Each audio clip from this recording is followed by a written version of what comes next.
Tim gabungan dari Balai Taman Nasional Gunung Rinjani atau BTNGR serta unsur TNI dan Polri pada Senin 20 Oktober masih berjibaku memadamkan beberapa titik api yang masih terlihat pada kebakaran hutan dan lahan di kawasan Ranggapende, Desa Sembalun Lawang, Kabupaten Lombok Timur.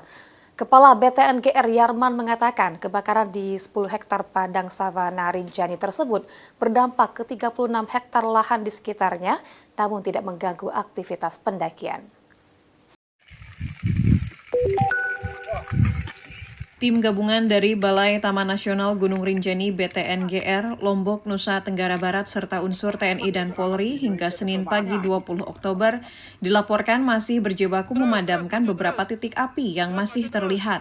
Upaya pemadaman lanjutan ini untuk mencegah kobaran api kembali meluas di Dusun Ranggapende, Desa Sembalun Lawang, Lombok Timur, dengan menggunakan peralatan yang ada. Kepala BTNGR Yarman mengatakan area yang terbakar merupakan padang savana di kawasan Gunung Rinjani seluas 10 hektar, namun berdampak pada 36 hektar lahan terjal di jalur pendakian sekitarnya. Ia memastikan kebakaran hutan dan lahan tersebut tidak mengganggu aktivitas pendakian di seluruh jalur pendakian Gunung Rinjani. Ini jauh dari jalur pendakian. Lokasi ini sebenarnya berdempetan dengan lahan masyarakat, HPL dan lahan masyarakat. Ini juga tim kami saya hari ini lagi turun ke lapangan mengecek kondisi di lapangan, mencari barang bukti, data-data di lapangan penyebab dari kebakaran ini, ya.